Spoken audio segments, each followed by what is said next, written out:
Greetings and welcome to Strange Booze, the show where we try the strangest of spirits, or spirits found in the strangest of places. Alright, let's mix it up. So tonight, I've got this. This is Aristocrat's Kentucky Bourbon Whiskey, which I found at an ABC liquor store in South Carolina at the low price of just under $7. It's possibly the cheapest bottle of bourbon I've ever seen. Now it's important to note that Aristocrat's Kentucky Bourbon Whiskey is not a straight bourbon whiskey, meaning it hasn't been aged in new oak charred barrels for 2 years or more, so I learned by watching the Whiskey Tribe. If I'm wrong on that, correct me. Instead, it's a Kentucky Bourbon Whiskey blend, which means that they can do all sorts of weird things with it. In this case, it's actually a blend of 51% straight bourbon whiskey and 49% grain-neutral spirits. Then Aristocrat says that they fully mature it for 36 months. So apparently it suggests that this is aged after blending. So what we end up with is a 40% alcohol by volume or 80 proof bourbon. So let's start by trying some of this straight to kind of get an idea of the flavor profile. And then I'm going to mix up a couple of cocktails that are well known for bourbons or whiskeys. Alright, so got a nice shot glass here. There are some kind of caramelly notes on that bourbon, but it's not particularly strong or aromatic. Color is, it's whiskey color, kind of that amber brown color. It's got a slight acetone odor to it, but then there's some like brown sugar or caramel type notes in there. Okay, now I'm gonna have a sip.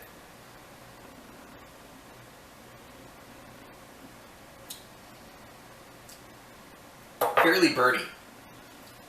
It's not a great bourbon. I'm gonna say, like straight up, what did you expect for a less than $7 bottle of bourbon that I found at a random liquor store in South Carolina?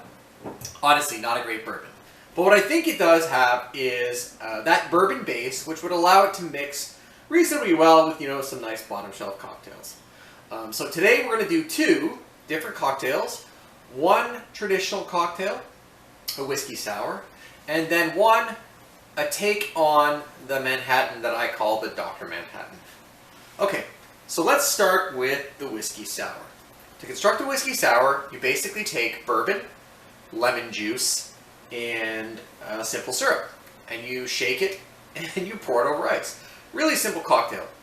So in this case, I'm going to take my shaker that I preloaded with ice. I'm going to pour 2 ounces of bourbon into that shaker. Got my jigger here.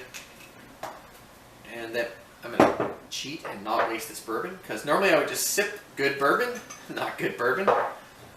So 2 ounces. No slow-mo pouring for us around here.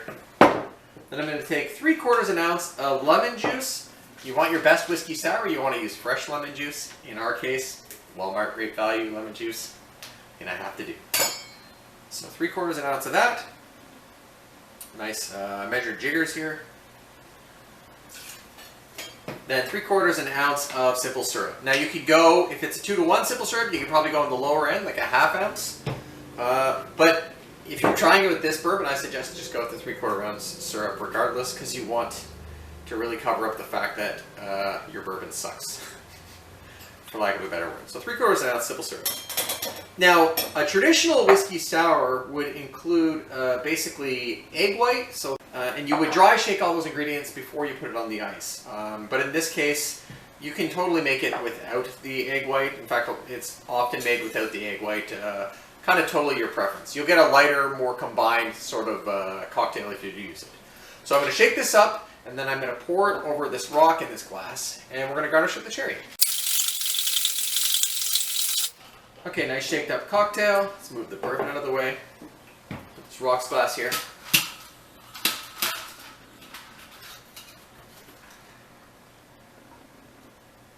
Yeah, nice combined whiskey sour. You can do this with a strainer, you'll be able to pour it faster.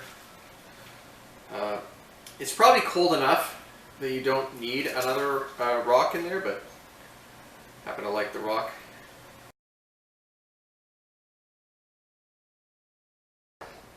So these would be traditionally garnished with like brandy cherries or maraschino cherries. In this case, I'm using my favorite Old Smoky Moonshine cherries.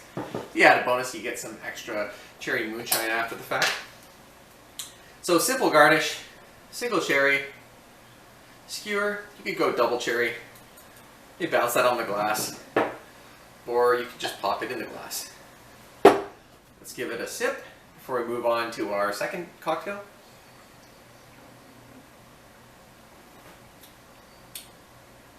It's good. It's sweet. It's sour. Fred's on the table. I don't know if you can see him on the camera. Probably. Julia's going to try and shoo him off.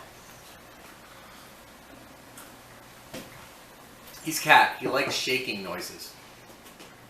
And in fact, when we ran these through the test earlier, Julia tried this one as well, and she actually kind of liked it. So that's great. I gotta say, like, the bourbon doesn't really shine through it at all. You don't really taste the bourbon. You can tell that there's booze in there. And I think that's probably good if you're drinking a $7 bottle of bourbon. Okay, we're going to move on to our second cocktail. And this is going to be what I'm calling a Dr. Manhattan. So we're going to start with a stir container full of ice. You know, a couple inches of ice. Then we're going to put in bourbon, red vermouth, Angostura bitters, orange bitters, and then just a bar spoonful of the cherry moonshine. You can also use maraschino cherry or kirsch or another cherry liqueur. And then we're going to splash it with a couple ounces of cola at the end. And that's how we get it together, like the whole thing. So let's start with this. We'll take that bourbon again. We're going to go with 1 ounce of bourbon.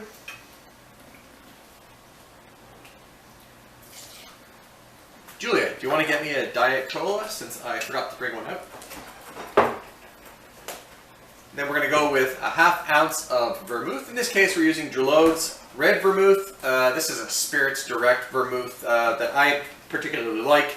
You can pick it up at Total Wine in the States, but any red sweet vermouth is perfectly fine for this cocktail. Get that in there, a nice burgundy color. Moving on, we go 2 dashes.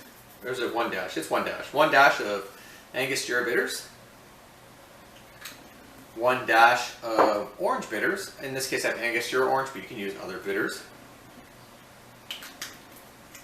Like I said, a bar spoonful of your cherry moonshine or other cherry liqueur. Then we're going to give it a stir.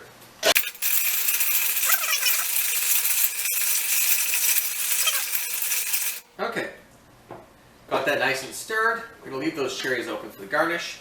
Now we got a coupe glass. Generally you'd use a chilled coupe glass. This is fine. Now if you were making a Manhattan for the coupe glass, you would probably basically double the amounts that I just put in this cocktail. But in this case, since we're making a slightly lighter cocktail, we're going to splash it with cola. We use this much. I got a julep strainer here. You can use a regular cocktail strainer if you prefer. Now we're just going to pour that in there. It's nice, that red burgundy kind of color. It's both the vermouth and the cherry liqueur that's kind of combining there. Okay. Now, make this a lighter alcohol cocktail. We tried this earlier. Just add a little bit of cola. In this case, Diet Coke. Probably about 2 ounces of Diet Coke to be exact. Finally, we're going to garnish that with the cherry.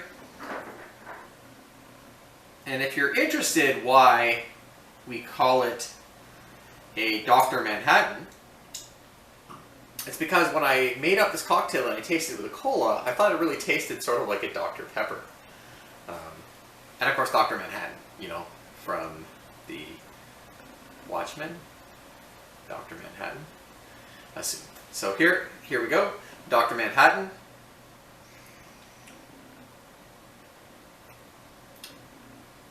So you get that a nuttiness. I think it actually comes from the combination of the bitters and the cola. A little bit of spiciness. Again, the bitters is probably bringing that spiciness in there. That little bit of cherry mixes with the cola and all those other ingredients, and you end up with something that's kind of Dr. Pepper-like. And it's going to be quite a nice, good-looking cocktail, if you don't mind me saying. That's fairly light in alcohol.